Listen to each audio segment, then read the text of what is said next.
नमस्कार दोस्तों, स्वागत है आपका द ग्राउंड रिपोर्ट में। मैं हूं समीर आत्मज मिश्र। दोस्तों, आज हम बात कर रहे हैं उन कंपनियों की जिनकी कीमत अरबों रुपए की है, लेकिन हाल के दिनों में उनकी हालत भी खराब होती जा रही है। 100 अरब डॉलर यानी करीब 75 अरब रुपए मूल्य की ऐसी कंपनियों को यूनिकॉर्न कंपनी कहा जाता है। पिछले कुछ समय से देश में स्टार्टअप के माहौल में ऐसी कंपनियां भारत में तेजी से उभर रही थी, लेकिन अब उनकी संख्या और उनकी स्थिति दोनों में ही गिरावट आई है। अभी पिछले महीने केंद्रीय मंत्री पीयूष गोयल ने संसद में बताया था कि भारत अब उभरते यूनिकॉर्न वाले देशों में दूसरे नंबर पर आ गया है। उनका कहना था कि इस लिस्ट में अब सिर्फ अमेरिका ही भारत से ऊपर है, चीन भारत के बाद। ताज़ा खबर यह है कि एजुकेशन के क्षेत्र में तेजी से उभरने वाली और यूनिकॉर्न कंपनी बनने वाली कंपनी वेदांतु ने घोषणा की है कि वो अपने कुल वर्क फोर्स यानी जितने उसके कर्मचारी काम कर रहे हैं उनमें से 7% की छटनी करने जा रही है। इस तरह से वो करीब 450 कर्मचारियों को नौकरी से निकाल देगी। मई महीने में ये दूसरी बार है जब कंपनी अपने यहाँ छटनी कर रही है। इससे पहले 200 कर्मचारियों यानी करीब 3.5% कर्मचारियों को इस कंपनी ने छांट दिया था, यानी उनको नौकरी से निकाल दिया था। शिक्षा के क्षेत्र में ऐसी और कुछ कंपनियां हैं जिन्हें एडटेक सेक्टर की कंपनियां कहा जाता है, उन्होंने भी छटनी की है और इसकी वजह आर्थिक कमजोरी और बाजार में मंदी की स्थिति को बताया जा रहा है। कंपनियों ने भी ये बात कही है। 1 अरब डॉलर के बाजार भाव वाले वेदांतु को टाइगर ग्लोबल का निवेश मिला हुआ था। टाइगर ग्लोबल निवेश करने वाली एक कंपनी है जो तमाम स्टार्टअप्स और दूसरी कंपनियों में निवेश करती है। पिछले हफ्ते ही भारत पे नामक स्टार्टअप ने ऐलान किया था कि वो अपनी प्रशासनिक व्यवस्था में बदलाव करेगी। भारत पे में सेक्वोइया कैपिटल ने निवेश किया है और कंपनी ने अपनी आंतरिक समीक्षा के बाद यह ऐलान किया है। अब एक साल पीछे चलते हैं। दुनिया की सबसे बड़ी ई कॉमर्स कंपनी अमेजॉन के प्रतिद्वंद्वी के रूप में देखी गई भारतीय स्टार्टअप कंपनी मीशो में पिछले साल सॉफ्ट बैंक और फिडेलिटी जैसे बड़े निवेशकों ने करोड़ों डॉलर का निवेश किया था, जिसकी वजह से कंपनी की मार्केट वैल्यू 2 गुने से भी ज्यादा बढ़कर 5 अरब डॉलर तक पहुंच गई थी। उस वक्त सिर्फ मीशो ही इतना ज्यादा निवेश पाने वाली भारतीय कंपनी नहीं थी, बल्कि भारत में पिछला साल स्टार्टअप कंपनियों में भारी भरकम निवेश का साल था और ऐसी तमाम कंपनियों ने रिकॉर्ड 35 अरब डॉलर यानी करीब 27 खरब रुपए का निवेश जुटाया था। जर्मनी की वेबसाइट डॉयचे वेले बताती है कि सफलता की यह लहर जिस तेजी से आई थी उसी तेजी से अब वापस लौट रही है। वेबसाइट कहती है कि लहर का ऐसा लौटना इससे पहले कभी नहीं देखा गया था। साल 2012 के बाद से 70 से ज्यादा कंपनियों में निवेश कर चुकी कंपनी इंडिया कोशेंट के एक अधिकारी लूनिया के हवाले से DW लिखता है कि बीते 5-6 साल में हमने ऐसी मंदी नहीं देखी थी।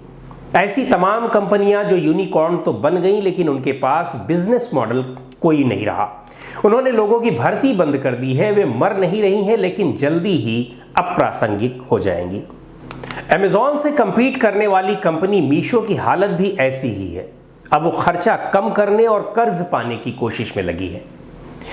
भारत में टेक कंपनियों के शेयरों की कीमतें लगातार गिर रही हैं, लेकिन निवेशकों का डर सिर्फ शेयरों की घटती कीमतें ही नहीं है, बल्कि कॉरपोरेट गवर्नेंस को लेकर भी उनकी चिंता बढ़ी है। बड़े निवेशक कहते हैं कि चिंता इस बात की भी है कि इन कंपनियों के बाजार भाव पहले से ही बहुत ज्यादा है, जबकि रेवेन्यू की संभावनाएं लगातार कम होती जा रही हैं। निवेशकों में यह डर भी बढ़ रहा है कि कम होती फंडिंग कंपनियों के बाजार भाव को और कम कर देगी, जिससे उनका विकास रुकेगा और लोगों की नौकरियां जाएंगी। DW के मुताबिक इंडिया कोशेंट कंपनी के लूनिया कहते हैं कि उनकी कंपनी ने जहां भी स्टार्टअप में निवेश किया है वहां बताया है कि इस बात को सुनिश्चित किया जाए कि कम से कम 18 महीने का खर्च चलाने के लिए धन उस कंपनी के पास मौजूद हो और जरूरी हो तो इसके लिए कर्मचारी और दूसरे खर्च कम किए जाएं, यानी कर्मचारियों की संख्या कम रखें, तभी वो कंपनी निवेश करेगी वहां पे। दरअसल अब बड़े निवेशक किसी तरह का जोखिम लेना नहीं चाहते हैं। अब तक टाइगर ग्लोबल नामक कंपनी बड़े भारतीय स्टार्टअप में निवेश कर रही थी, लेकिन अब उसने बैंकों से कहा है कि वो सिर्फ उन कंपनियों में निवेश पर विचार करेगी जिनका बाजार भाव 20 करोड़ डॉलर यानी करीब 1.5 अरब रुपए से कम हो। भारत में 60,000 से ज्यादा स्टार्टअप शुरू हो चुके हैं और आए दिन कोई न कोई नया स्टार्टअप आ रहा है। देश में इस समय यूनिकॉर्न कंपनियों की संख्या भी 100 के करीब है। प्रधानमंत्री नरेंद्र मोदी भी स्टार्टअप्स की इस तेजी को उपलब्धि बता चुके हैं, लेकिन पिछले एक साल में अप्रैल ऐसा महीना रहा है जबकि एक भी कंपनी यूनिकॉर्न नहीं बन सकी। मार्च और अप्रैल महीने में भारतीय स्टार्टअप कंपनियों ने 5.8 अरब डॉलर यानी करीब 4.5 खरब रुपए का निवेश जुटाया, जो पिछले साल की इसी अवधि से लगभग 15% कम है। इसके पीछे सबसे बड़ा कारण यूक्रेन रूस युद्ध और ब्याज दरों में बढ़ोतरी को बताया जा रहा है, जिसने निवेश को बहुत ज्यादा प्रभावित किया है। भारत के टेक सेक्टर में सबसे बड़ा निवेशक जापान का सॉफ्ट बैंक है। उसने 14 अरब डॉलर का निवेश किया है, लेकिन सॉफ्ट बैंक का कहना है कि उसकी जो शाखा निवेश मामलों को देखती है उसे 26 अरब डॉलर से ज्यादा का नुकसान हो चुका है। सॉफ्ट बैंक ने पेटीएम में निवेश किया था और पिछले साल नवंबर में पेटीएम का शेयर अपनी शुरुआत में ही 27% तक लुढ़क गया। तब से लेकर अब तक पेटीएम का शेयर 62% तक गिर चुका है।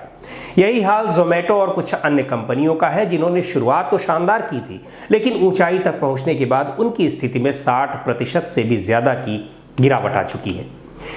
तो दोस्तों, इस वीडियो में इतना ही। अगले वीडियो में फिर मिलेंगे कुछ नए मुद्दों और ज़रूरी बातों के साथ। द ग्राउंड रिपोर्ट को आपने अब तक सब्सक्राइब न किया हो तो ज़रूर कर लें। बेल आइकन यानी घंटे जैसी आकृति दबाइए ताकि आपको नए वीडियो के नोटिफिकेशन मिलते रहें। लाइक कीजिए और कमेंट करके बताइए कि वीडियो कैसा लगा, और आप अपने सुझाव भी हमें दीजिए। फेसबुक पर देख रहे हो तो हमारा पेज लाइक कर लीजिए, इंस्टाग्राम पर हमारे पेज को फॉलो कर लीजिए और हमारा ट्विटर हैंडल है टी ग्राउंड रिपोर्ट, इसे भी आप फॉलो कर सकते हैं।